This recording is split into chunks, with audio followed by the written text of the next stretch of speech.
The rifle was already broken down across the cleaning cloth when the operations sergeant put his head into the tent and said the colonel wanted a real shooter for the morning, not the augment they'd stapled onto the roster. Maya didn't look up. She ran the bore snake through one more time, held the barrel to the lantern, and checked the light coming clean through the other end. Her hands didn't hurry. Somewhere outside, a generator coughed and caught, and the canvas walls went orange where the bulbs steadied. "You hear me," the sergeant said. His name was Doyle, and he said everything twice, once for himself and once for the room. "Colonel wants a real shooter." "I heard you," Maya said. She fitted the bolt back into the receiver and pushed it home, and the sound it made was small and exact, like a key finding a lock in the dark. "Tell him I'm cleaning it now." Doyle looked at her the way men looked at the wrong tool in a drawer. She was 31, and she did not fill a doorway, and her paperwork said the 3 worst words the Army knew how to spell: support, attached, observer, and nobody in the tent had read past them. She had been here 9 days. In 9 days, she had said maybe 40 sentences, and each one had been true, and none of them had helped her. "There's a village," Doyle said quieter, because even he could hear how thin the joke was getting. "Up the wadi. They've got people pinned in it. Colonel's putting a team together, and he wants somebody who won't miss." "Then he wants me," Maya said. Doyle laughed once without any humor in it, and let the flap fall. She sat with the rifle across her knees and listened to him cross the yard. And she thought, not for the first time, that the ones who told her to send someone else were always the ones who'd never once been. The someone else got sent for. She wiped the last of the oil off her fingers and started putting the cloth away, because in about 4 hours, a man she hadn't met yet was going to be alive or dead, depending on whether she was as boring as her file, and she already knew which way that was going to go. If you're the kind of person who stays till the end, stay till the end of this one, because before the sun's all the way up over that valley, you're going to watch this woman walk down off a ridge nobody else could hold, into a courtyard full of people who'd written her off, carrying a man on her back who was supposed to be dead by breakfast. Subscribe, tell me what city you're listening from, and settle in. She had learned to shoot on a wheat farm in a part of Kansas where the wind never fully stopped, and she had learned it from her Aunt Ruth, who was not a soldier and had never wanted to be near one. Ruth ran 300 acres alone after her husband's heart quit in a combine cab, and she killed coyotes off the calving pens with a scoped .243 from the bed of a truck, and she taught Maya to do the same the summer Maya turned 12. Ruth did not teach it the way men taught it. She taught it like weather. "You don't fight the wind," Ruth said the first morning, with the girl's elbows shaking on the tailgate and a coyote trotting the fence line 400 yards out. "You can't. It's bigger than you, and it does what it wants. So you get to know it. You watch what it's already doing to everything between you and the thing, and then you go where it's going." She spat to the side. "You argue with the wind. You eat the wind. You listen to it. It carries you." Maya missed the coyote that morning. She missed it 100 more mornings. And then one day, in August, with the wheat laid flat in silver rows all the way to the tree line, and the heat coming up off the dirt in sheets you could see, she stopped trying to hold the crosshair still against the push, and instead let it drift with the grass, timed the lull the way Ruth timed the pauses between her own sentences, and the coyote dropped and did not get up. Ruth didn't smile. Ruth said, "There, you quit arguing." And then she made Maya do it 11 more times before lunch, so the girl would never mistake it for luck. Ruth was still out there, 74 now, still alone, still fine, still spitting off the same tailgate at the same fence line. And she wrote Maya 2 letters a year that both said essentially, find something quieter to do. Ruth was not the ache. Ruth had made her peace with the wind a long time ago. The ache was a man named Pete Salazar, and Maya owed him $4,000.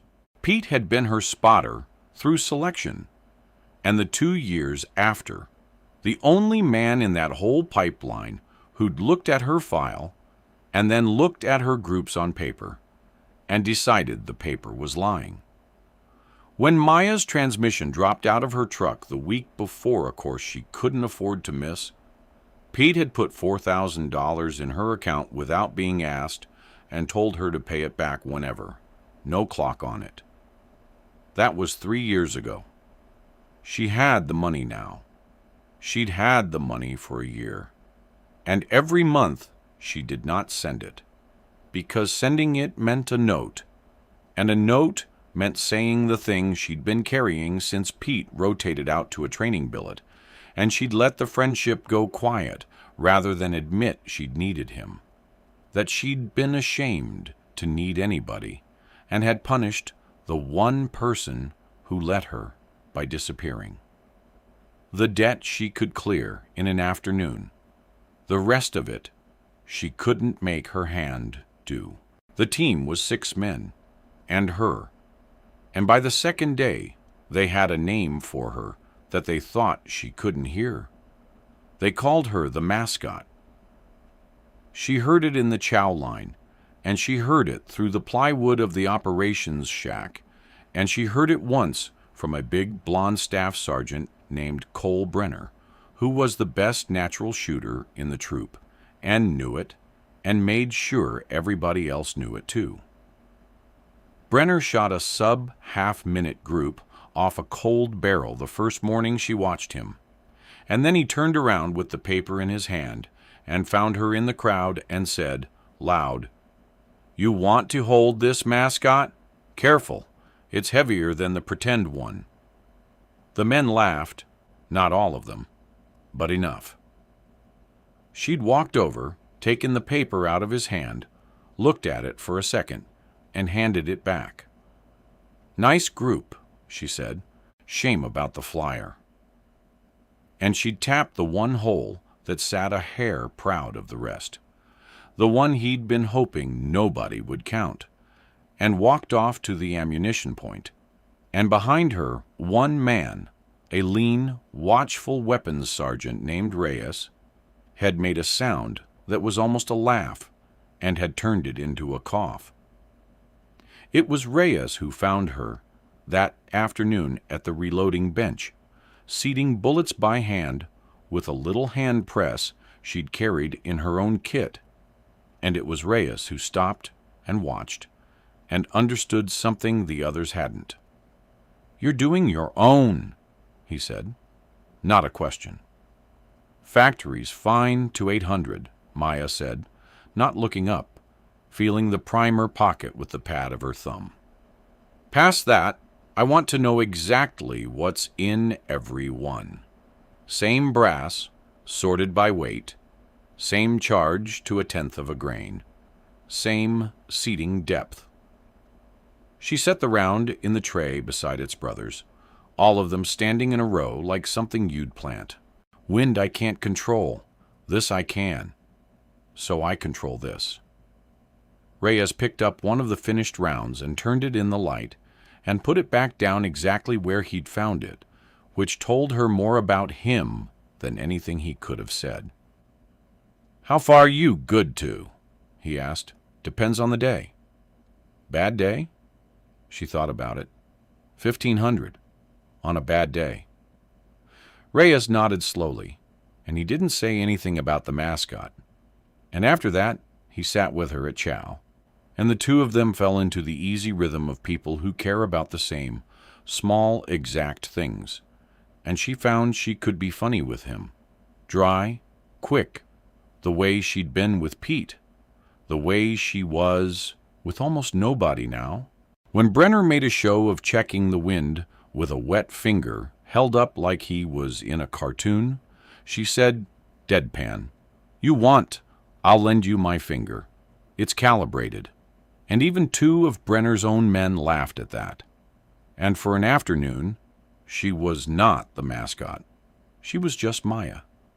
And the yard was almost pleasant in the long gold light. There was a young medic named Foster who watched her clear a jammed round out of a borrowed weapon on the line one evening. A double feed, the ugly kind, the kind that makes men swear and slap the magazine. And she did it in one motion, without looking. Lock, rip, rack, back on target, still talking to Reyes about something else the whole time, like her hands belonged to a different, calmer person who'd wandered over to help. Foster couldn't have told you what he'd seen. He was 19 and new, and he only knew that everybody else on that line fought their rifles, and she didn't. That the metal seemed to do what she wanted before she'd finished wanting it, and that watching it made the back of his neck prickle in a way he had no words for. He told his bunkmate that night that the augment was weird. His bunkmate asked weird how. Foster thought about it a long time in the dark and finally said, weird like she already knows how it ends. And then he felt stupid and rolled over and went to sleep and did not think about it again until it mattered. The crisis did not come as a radio call in the dark. It came at 9 in the morning while she was eating powdered eggs, when a truck came down the Wadi Road too fast and a local interpreter fell out of it before it stopped and started running for the operations shack, screaming a name. The village up the valley was called Dara Sang, and it had a clinic in it, and the clinic had 2 aid workers and a translator and a driver, and by the time anyone got the interpreter calm enough to make sense, there were 19 people trapped in the clinic compound and a group of fighters in the high rocks above it who'd cut the only road and were working their way down. 19, that was the number. 19 people behind a mud brick wall, and the nearest help that wasn't already committed somewhere else was the 7 of them, and whatever the colonel would put in the air. The distance from the only ridge that overlooked the compound to the compound itself was, on the map, a little over 1,100 meters. The fighters in the rocks were closer to the people than she would be. That was the whole problem, laid out flat on a folding table, and every man around it knew it, and nobody said it out loud. The colonel's name was Hank Whitlock, and he had signed the paragraph that put Maya down as an observer, and he knew it. And when it came time to choose, he stood over the map for a long 5 seconds with his knuckles on the table. And then he looked up and found her at the back of the shack and said the thing it cost him to say. "I read your file wrong," Whitlock said. The shack went quiet. "I read the billet and I stopped reading. That was mine, not yours." He straightened up. "You've got the ridge. Brenner, you're her security, and you'll do what she tells you up there.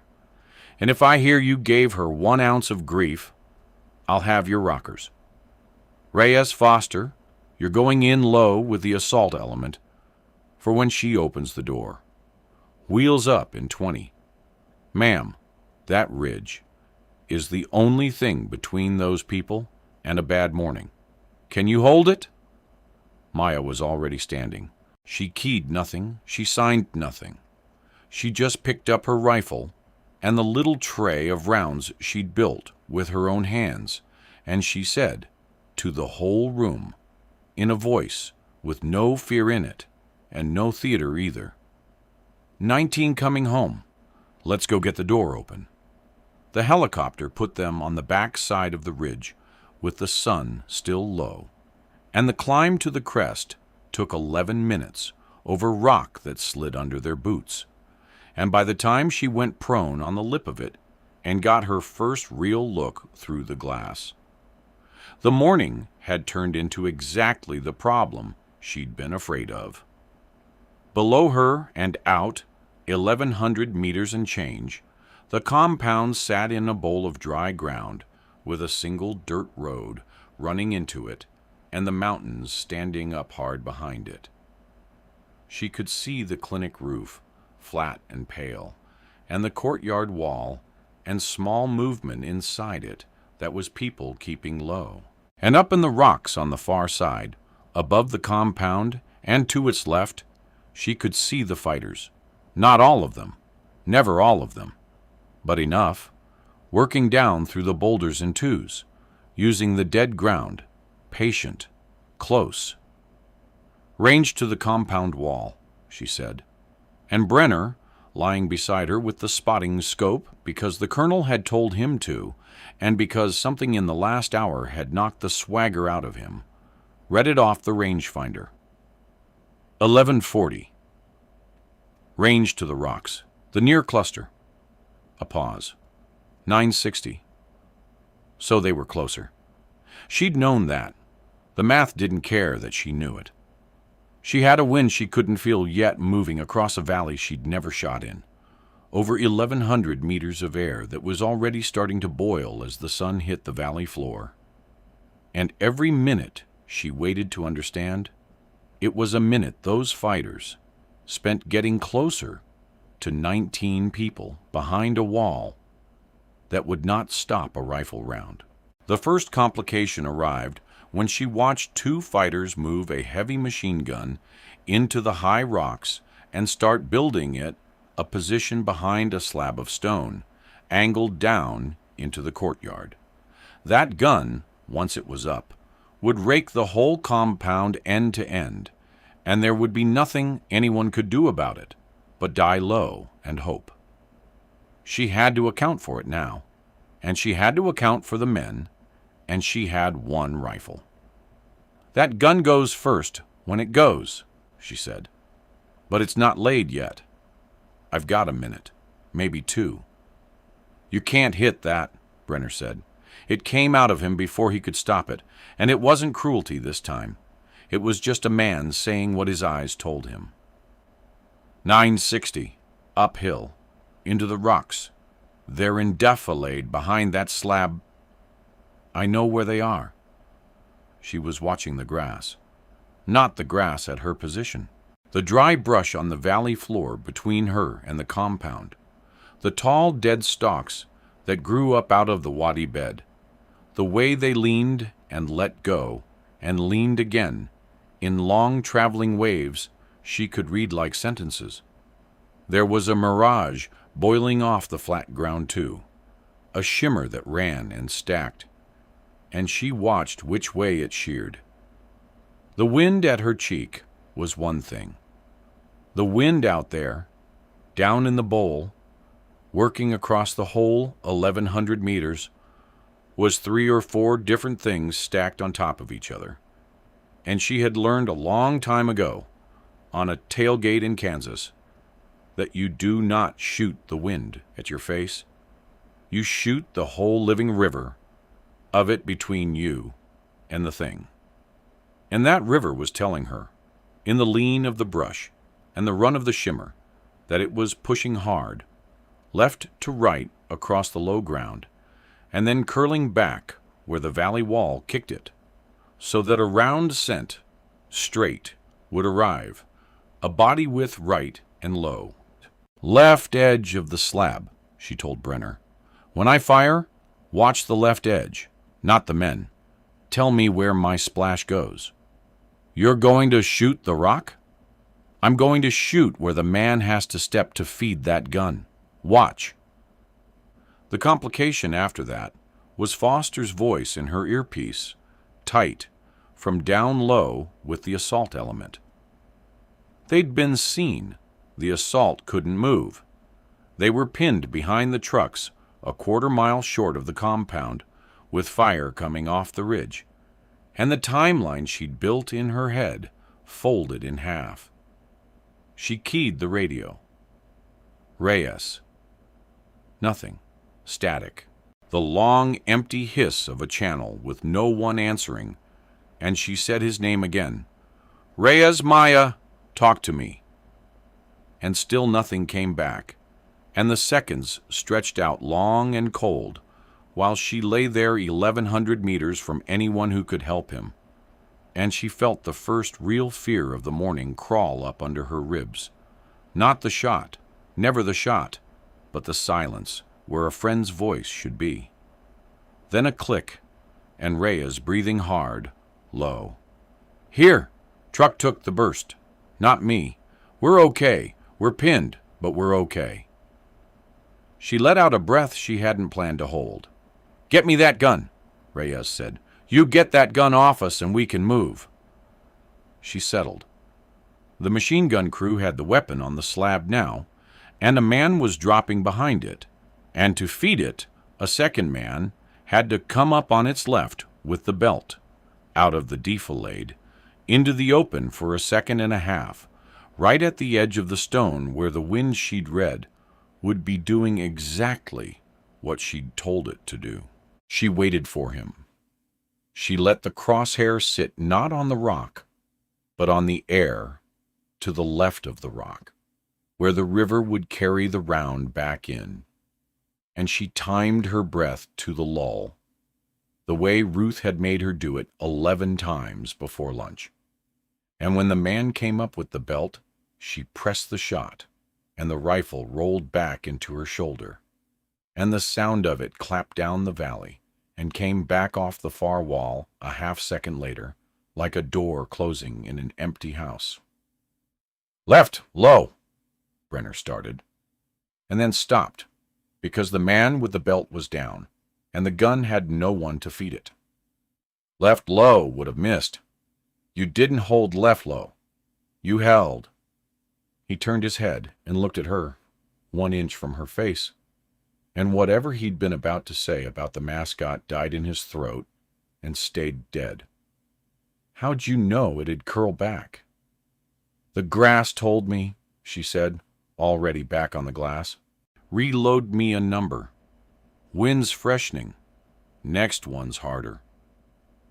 She worked the ridge for the better part of an hour, and it was the hardest hour of shooting she had ever done, because the sun kept climbing and the valley kept breathing, and every shot was a different problem than the last. She put down the gunner when he crawled up to try the weapon himself. She turned back a rush of 3 men who tried to cross the open ground to the compound wall, timing the swirl each time, holding for a wind that was never twice the same. And twice she was wrong by a hand's width and had to send a second round fast before the first splash had finished telling her the truth.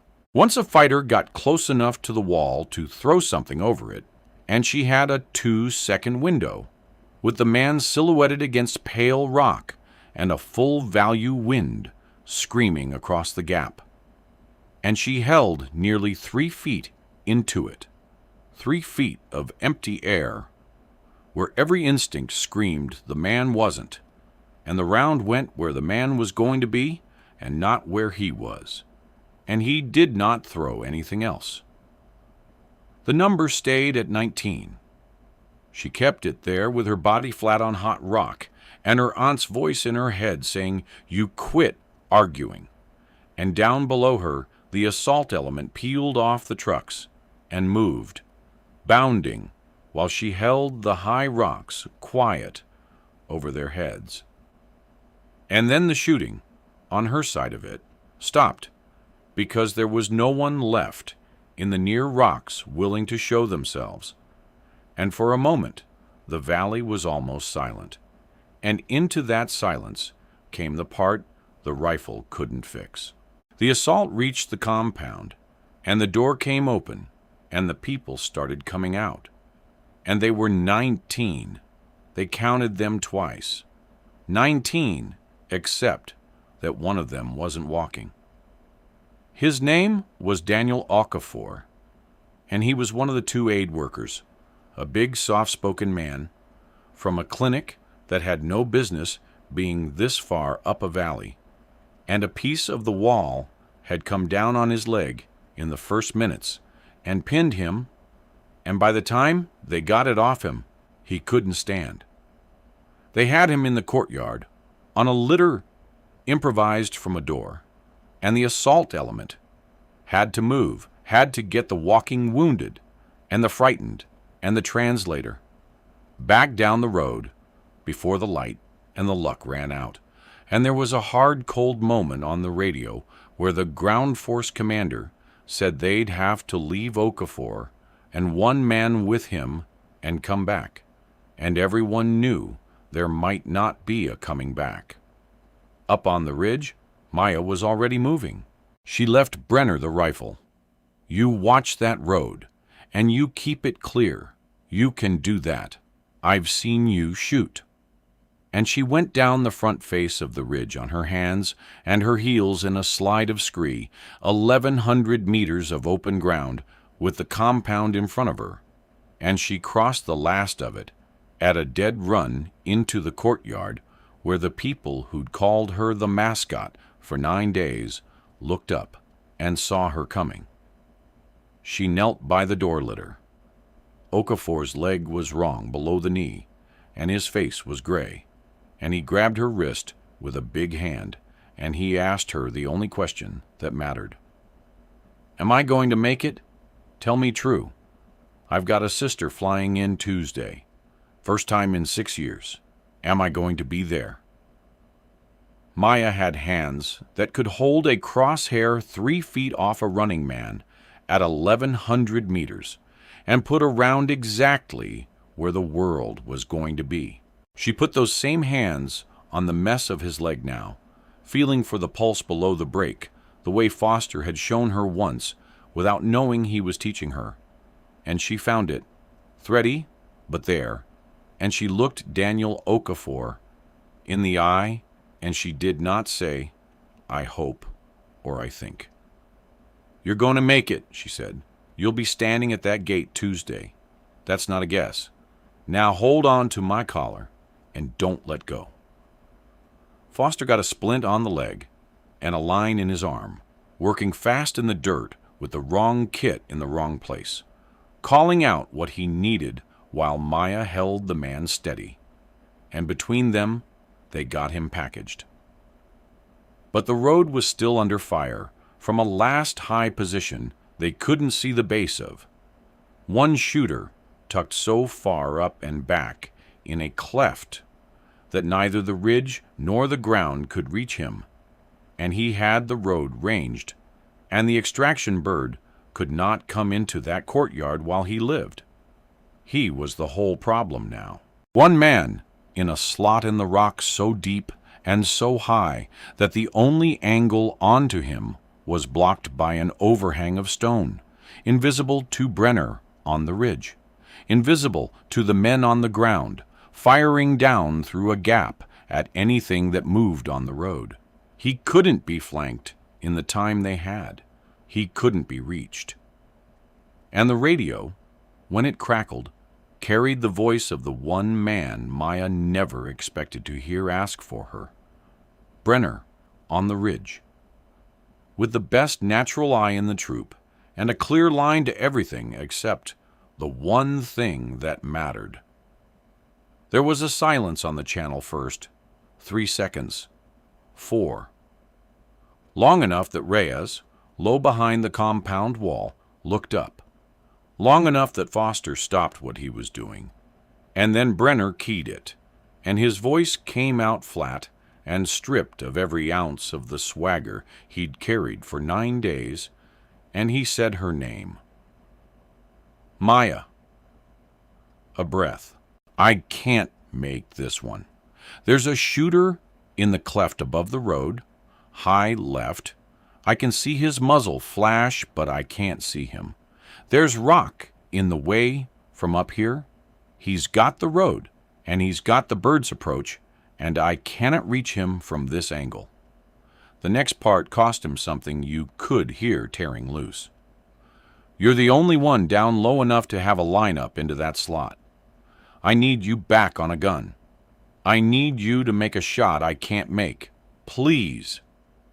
Everyone on the net heard it. Reyes heard it. Foster heard it. The colonel, monitoring from the rear, heard the best shooter in his troop ask the mascot to do the thing he couldn't, by name, with a please on the end of it. Maya laid Okafor's hand gently off her collar and put it on Foster's arm instead. 2 minutes, she told the wounded man. Don't go anywhere. And Okafor, gray as ash, actually laughed. One short bark, and that laugh was the bravest sound in the valley. She had no ridge now. She was down in the bowl, at the wrong end of everything, and the shooter was above her, and behind an overhang, up in a cleft of rock that hid all of him but the black slot his barrel poked through. From here she could see the slot. She could not see the man. And a bullet flies straight. It does not turn corners. It could not go up into that cleft and around the lip of stone to where he lay. But she had spent an hour learning this valley, and she knew something now that she had not known at dawn. And it was the kind of thing you could only know by having lain on that specific rock in that specific morning heat, watching that specific wall of stone breathe. She grabbed Reyes. The far wall, behind the compound, the big flat face of rock, the pale one. She pointed. You see how the sun's on it now? It's near 10 o'clock. That whole face is in full sun, and it's been baking for 2 hours, and the air right in front of it is running straight up, hard, like a chimney. I watched it lift my splash twice this morning off shots that went near it. Anything that flies close to that face gets shoved up. Reyes stared at her. You want to bounce a round off? No, you can't bounce a rifle round and keep it. I want to throw one past that face. She was already down on the deck, building a position off her pack, walking the glass up into the cleft, into the black slot, doing the geometry out loud so that a man who had never fired a rifle in his life could have followed her. I can't shoot him straight. There's an overhang. The round would hit the lip. But if I aim not at him, if I aim at the empty air a meter to the right of his slot, right against the hot face of that wall, the updraft off that sun-baked rock is going to lift my round as it passes, 3, maybe 4 feet in the last of its flight. Right at the end, when it's slow and tired and easiest to move. It'll climb over the lip of that overhang that's protecting him and drop into the top of the slot from above. I'm not shooting through the door. I'm shooting over the wall and letting the hot air carry it down the other side. That's insane, Reyes breathed. That's Kansas, Maya said. That's a coyote behind a rise with the heat coming off a wheat field. My aunt made me do it 100 times. She settled her cheek.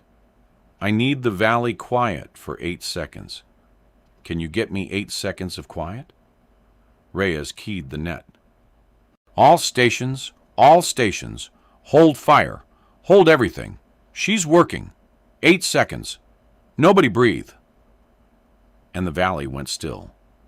She held not on the man and not on the slot, but on the shimmering column of air that ran up the sun-blasted face of the wall, a full meter right of where she wanted the round to end, aiming at nothing, at empty, burning air, trusting a lift. She could not see the way. She had trusted a wind she could not feel her whole life. She timed the last of the morning's breeze, the small lull between the valley's breaths, the pause between Ruth's sentences. She let out half a breath and held the rest. 1,100 meters was nothing next to this. Distance was the easy part. The whole shot lived in the last 30 meters, where the hot air would either lift the round over that lip or it would not. She pressed the shot. The rifle rolled back. The clap of it went out across the bowl and came home off the walls. And then there was the wait, the long, ugly wait, the round climbing out across 1,100 meters of dead-still air toward a wall of rock and a column of heat and a black slot no wider than a male's slot. And for a second and a half, nothing in the world seemed to have happened at all. The slot was still there. The shooter's muzzle was still in it. Reyes had his mouth open. Foster had stopped breathing. Somewhere up on the ridge, Brenner had the spotting scope locked on that slot and was not making a sound. And then the round reached the hot face of the wall, and the updraft took it, exactly as she had said it would, lifting it up and over the stone lip that had protected the man since dawn, and it dropped down into the top of the slot. From an angle no one had thought a bullet could come from, and the muzzle in the black slot went still and did not move again. For a moment nobody said anything at all. Then Brenner's voice came over the net. Very quiet, not flat now. Something cracked open in it. Slot's cold. He's down. The road's clear. A pause. I've been shooting 12 years. I don't know what I just watched. Maya was already up off the gun and moving back to the litter. She keyed her radio once, and what she said into it was the most boring sentence she had ever spoken, delivered in the voice of a woman reading a grocery list, because there was a wounded man to move and no time to feel anything yet. Threat neutralized. Roads open. Bring the bird in. Litters ready at the courtyard. One urgent, splinted, stable. Let's load and go. She got her hands under Daniel Okafor, and she and Reyes lifted the door litter between them. And then when the ground got broken near the landing point, and the litter wouldn't clear it, she did the thing the whole valley had been told at dawn it would see, and had not believed. She got the big man up across her own back, his arms over her shoulders, and her hands locked under his good leg, and she carried him the last 40 meters to the bird herself, staggering, teeth set, 1,100 meters, and one impossible shot, and a wounded man's whole weight, walking him out of a place he was never supposed to leave. And she did not put him down until his back was on the floor of the helicopter, and his sister was still going to have someone to meet on Tuesday. Only then, kneeling on the ramp with the rotor wash tearing at her, and the bird lifting, did her hands finally start to shake. They shook badly, both of them, in her lap, and she looked at them the way you look at something that belongs to someone else. She had been perfectly still for an hour on the rock. She had held a wounded man's leg together with steady fingers. And now, with the job done, and 19 people alive, and the number holding at 19, her body finally sent the bill, and her hands would not stop trembling. And she pressed them flat against her thighs and made them be still by force, and thought, in Ruth's voice, "You quit arguing, you quit arguing." Until the shaking passed. Reyes sat down next to her, on the ramp, and didn't say anything for a while. Then he bumped her shoulder with his, once, and said, "The grass told you." And she laughed, wet and short, and that was the first thing that felt like anything. The bird set them down at the forward base, and there was already a man there from higher up who had come to ask questions, and his name was Gerald Hans, and he did not like what he was looking at. Hans was a review officer, a serious man with a folder, and the folder said Observer, and Augment, and Support, and the woman in front of him had that folder's name on it, and a story attached to her now that the folder could not hold. He'd flown in to reconcile a report of an 1,100-meter engagement and an impossible terminal shot with the personnel record of a stapled-on augment, and the two things would not sit in the same head. "Help me understand," Hans said. They were in a plywood room with the folder open on the table between them. "Because what's in this file and what I'm hearing on the net do not match. Your record says you're an observer, attached. You're not even carried as a primary shooter on this deployment." "That's correct," Maya said.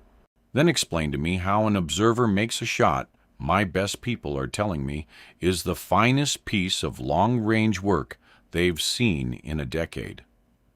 "I made the shot the way I was taught to make it," she said. "The record's not wrong. It's just short. Somebody wrote down what I was assigned as and stopped writing." Hans tapped the folder. "There's no marksmanship pipeline in here. No advanced course. No competition record. Nothing that would predict what happened this morning." And that was when Reyes, who had followed her in and planted himself against the wall with his arms crossed and no intention of leaving, spoke up. "That's because her spotter carried her paperwork for 2 years and then rotated out, and the new admin shop never asked her what she could do. They just read the top line same as you're doing." He pushed off the wall. "Sir, with respect, I lay next to her on that ridge. I watched her hold 3 feet of wind on a running man and hit him, and then I watched her throw a round up a chimney of hot air into a slot in the rock to save a man's life, and she called every bit of it out loud before she did it so I could follow along. You want to know if the file's wrong? The file's not wrong. The file's just lazy. Fix the file." Hans looked at Reyes for a long moment, and then he looked back at Maya, and something in him gave way in real time, the way a man's face changes when the thing in front of him finally overrides the thing on the page. He closed the folder. "Walk me through the shot," he said, in a completely different voice. "Slowly. I want to understand the hot air off the rock face. Start from the beginning." And she did. And by the end of it, he was leaning forward with his elbows on the table like a student, and the folder stayed closed. That night she couldn't sleep, and neither could Foster, and they ended up sitting outside the medical tent in the dark with their backs against the sandbags, passing a canteen of lukewarm coffee between them. For a long time, neither of them said anything. The base ticked and cooled around them. A generator ran somewhere. Foster was 19, and he had put a line into a man's arm in the dirt that morning while rounds cracked overhead, and he had held together. And he didn't know yet what that had cost him, but he could feel it starting. "I've never told anybody this," Maya said finally, into the dark, not looking at him. "The whole time I was on that rock, the whole hour, there's a part of me that was hoping I'd miss." She turned the canteen in her hands. "Not because I wanted anybody to die. Because if I missed, then everybody'd be right about me, and I could stop. I could just be the augment. I could go home and pour concrete or sell insurance and never have anybody put 19 people on the end of my finger again." She was quiet a second. "I've never wanted to be the person they send. I just turned out to be her. And that's not the same thing, and I'm tired, and I've never said that to a single soul." Foster was quiet for a while. Then he said, "You know what I saw that first week? When you cleared that double feed without looking?" He picked at the label on the canteen. "I told my bunkmate you were weird. Weird like you already knew how it ended." He looked at her. "But that's not it. I had it wrong. You don't know how it ends. You just decided a long time ago that you'd rather know the truth about the wind than pretend it's not there. That's not being the person they send. That's just being honest about what's really happening, over and over, when everybody else is arguing with it." He shrugged, embarrassed. "You're not tired of being who they send. You're tired of being the only one in the room who's not lying to themselves about how hard it is. That's different. That one you can live with." Maya didn't answer for a long time. Then she took the canteen back and drank, and her eyes were wet. And she said, "When did you get smart, Foster?" And he said, "This morning, I think." And they both laughed. And the laugh had something broken and healing in it both at once. The debt to Pete Salazar she settled 2 days later, and nobody handed her the answer. And there was no long-lost connection and no letter arriving out of the blue. She simply sat down on a footlocker with a pen and a sheet of paper, and her own reasoning finally caught up to her. She'd been telling herself for a year that she couldn't send the money because she couldn't find the words for the rest of it. And sitting there in the dark tent, still humming from a morning that had rearranged what she thought she was, she saw the thing plainly at last. She'd had it backwards. She'd been treating the apology as the price of sending the money, some enormous confession she had to nail perfectly or not at all, and so she'd sent nothing, year after year, and the nothing had been its own kind of message, and not a kind one. But Pete hadn't asked for a confession. Pete had put $4,000 in her account and said pay it back whenever, because that was who Pete was, and the only thing she actually owed him, the only thing, was to let him know she was all right and that she remembered. She wrote it short because short was true. She wrote that she owed him $4,000, and it was in the mail, and that she owed him a great deal more than that, and always would, and that she was sorry she'd gone quiet, that it hadn't been about him. It had been about her not knowing how to need somebody and be all right, and that she was working on it, and that this morning she'd made a shot he'd have loved, and the first thing she'd wanted to do was call him and tell him about the hot air coming off the rock. She wrote that she hoped the training billet was treating him well, and that his kids were big now, and that if he was ever near Kansas, her Aunt Ruth kept a good table. She signed it, and she folded it around a check, and she sealed it before she could talk herself out of a single word of it. It wasn't a masterpiece, and it didn't need to be. She'd decided was all. After a year of not being able to, she'd simply decided. And the deciding was the whole thing. And it turned out to have been the whole thing all along. She walked it to the mail point herself in the last of the light, and stood there a second with it in the slot before she let go. And then she let go.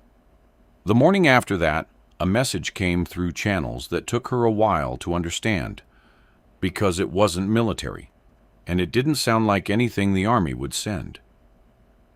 It was from Daniel Okafor's sister. Her name was Grace, and she had landed on the Tuesday exactly as promised, and her brother had been at the gate to meet her, in a chair, with his leg in a brace, but standing up out of the chair when he saw her, the way she'd told him a dozen times over the years not to strain himself doing.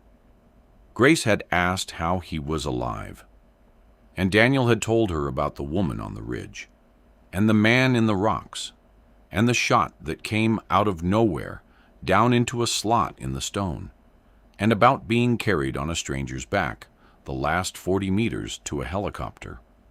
And Grace had spent 2 days finding out who that woman was and how to reach her. The message had no rank in it, and no unit, and no thanks for your service.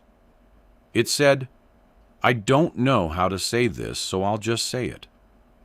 My brother is the only family I have left, and you gave him back to me, and I have been trying for 2 days to think of what a person is supposed to say to that, and there isn't anything. There's no word that's the right size. He is going to be walking by the fall, and he says, he owes you a dinner, and I owe you my whole brother, and I don't know what to do with that. Thank you doesn't cover it, nothing covers it.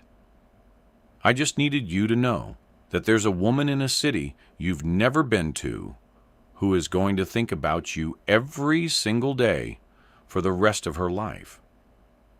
Maya read it 4 times, and then she sat with it in her lap and did not know where to put her hands or her eyes. She had a fact for a wounded man, and a boring sentence for the radio, and 3 feet of holdover for a running enemy. And she had nothing at all for this. She started to type something back and deleted it. Started again, deleted it. In the end, she wrote only, "He did the hard part. He held on. Tell him I'll take that dinner."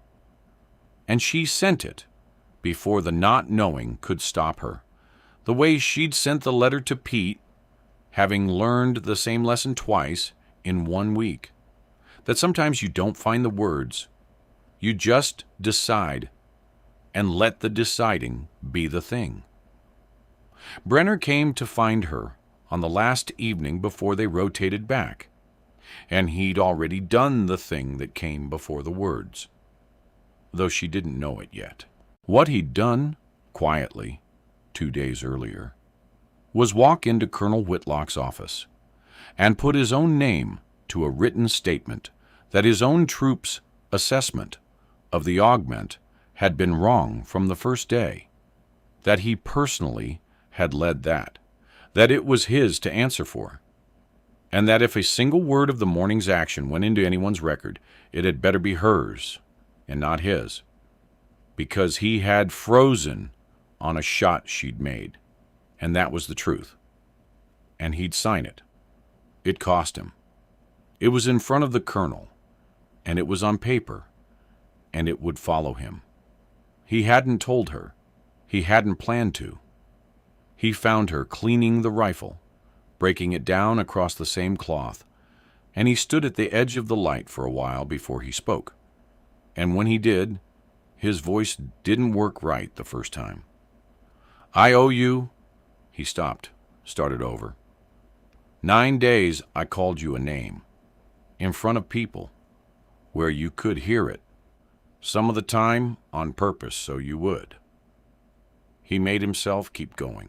"And then this morning I got on a gun with a clear shot, and I couldn't make it, and I had to say your name into that radio and ask you, and you didn't even—" His jaw worked. "You didn't even make me feel it. You just went and did it. And I've been trying for 2 days to figure out how to say I was wrong, and every way I try, it sounds too small, because it wasn't a mistake. It was— the word stuck. It was mean. I was mean to you, and I was wrong, and I'm sorry. That's all I've got. I'm sorry." Maya looked up at him from the cleaning cloth, and she let the silence sit for a second. And then she said the only thing that was true and the right size both at once. "Took some guts," she said. "Not 'it's fine,' because it wasn't, and not 'you should be sorry.' because he already was. Just that. Took some guts.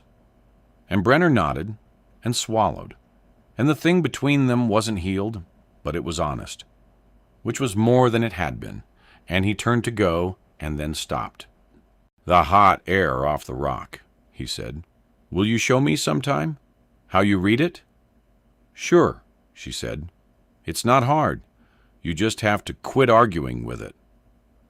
The witness was Foster, in the end, who found the words, weeks later, that he couldn't find that first week, when a cluster of new arrivals at the rear base were trading the story with the details already going wrong, already inflating the range, already turning it into something that hadn't happened. Foster listened to them get it wrong for a while, and then he said quietly, in a voice that shut them all up, "It wasn't the range. Everybody always says the range. It wasn't 1,100 meters that made it what it was." He looked around at them. It was that she looked at a wall of rock and a slot she couldn't shoot into, and a wounded man who was going to die on that road, and where the rest of us saw a stone wall, she saw hot air going up off it. She didn't see the problem. She saw the one way through the problem that was already sitting right there in front of everybody. That's the thing. She just saw what was actually there. He shrugged and picked up his tray. The rest of us were arguing with it. She just read it. And the new arrivals were quiet, because that was plainer and truer than anything they'd been passing around. And it didn't need the range to be impressive. The valley let her go home, and home didn't entirely let her go. It was 14 months later and 2,000 miles away, on a range in the flat middle of the country, on a bright, hard morning, and Maya was there as a civilian instructor now, which was the reputation she had never wanted and could not outrun. It arrived in every room before she did, the woman who made the shot, so that shooters she'd never met stood a little straighter when she walked the line and asked her questions with a weight in them she hadn't earned and couldn't refuse. She'd made her peace with it, mostly. It was a strange coat to wear, but she wore it because sometimes it meant a nervous kid on the line settled down when she stood behind them, and that was worth the strangeness. Reyes had gotten out and started a small business teaching long-range shooting to hunters, and he called her every few weeks, and he was doing well, and he still said the grass told you sometimes as a greeting, just to hear her groan. Foster had gone back to school on the Army's dime, and was going to be a physician's assistant, and he'd written her a letter that said thank you for that night at the sandbags, in words that a 19-year-old couldn't have found, and a 21-year-old could. Daniel Okafor walked without a limp now, and had taken his sister Grace to dinner at Maya's Aunt Ruth's table in Kansas the previous fall, all three of them at Ruth's kitchen table, with the wind working at the windows. And Ruth had liked Daniel enormously, and had told him he was too soft for his own good and needed to come back and help her with the calving in the spring. And Daniel had said he might, and everyone at the table knew he meant it.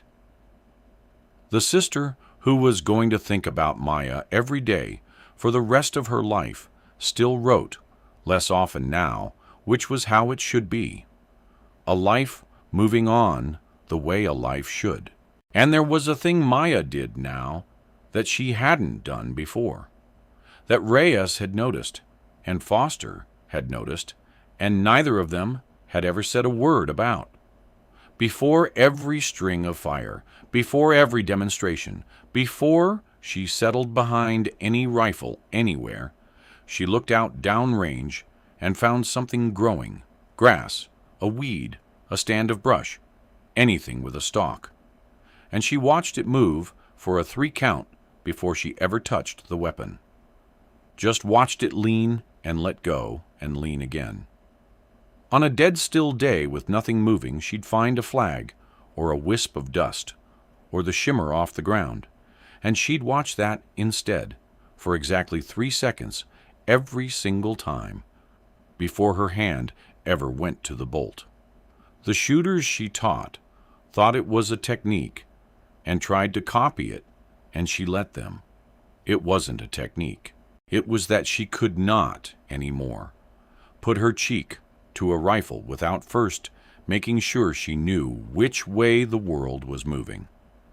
And some mornings her hand wouldn't go to the bolt at all until she'd done it, and she'd stopped fighting that too. If someone had asked her what she'd learned, she'd have said the thing Ruth said, because it was the only true thing she knew. And it had turned out to cover everything: the wind and the fear and the debt and the men who rode her off and the ones who came around. She said it to a young shooter that morning who was flinching at a crosswind and fighting it and cursing it, wrestling the crosshair back to center over and over and losing. "Quit arguing with it," Maya said, crouching down beside the shooter, her eyes going out to the grass by reflex. "You can't win against the wind. It's bigger than you, and it does what it wants. So stop trying to make it be still.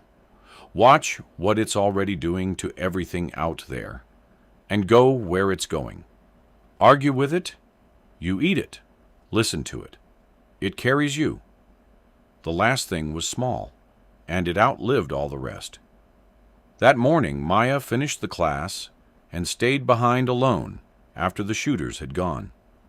And she walked out onto the same flat Kansas range where she'd started, wind never fully stopping, grass laid over in the long silver rows all the way to the tree line, the way the wheat used to lie down for Ruth. And she stood a while with her face into the push of it. She'd built a load over that year, a match round tuned for exactly this ground and this air, and she'd given the recipe away to every shooter who asked, written it out by hand and handed it over. No clock on it. The way a debt she'd once owed had been handed to her. Pay it forward whenever or don't. But here it is. There were people all over the country now shooting straighter because of a sheet of paper in her handwriting, and would be after she was gone. And that was the thing she'd made that would last. Not the shot, which was already turning into a tall tale in rear bases, but the plain, generous handing over of the one thing she knew to anyone who'd take it. She set up on the tailgate of her truck because that was where she'd learned, and she found something growing downrange, and she watched it move for a 3 count. Then she settled her cheek and let out half a breath and timed the lull, the pause between the wind's sentences, and she sent one round out across the flat into the morning, level-eyed and easy, going where the world was already going, carried, not fighting it, at peace.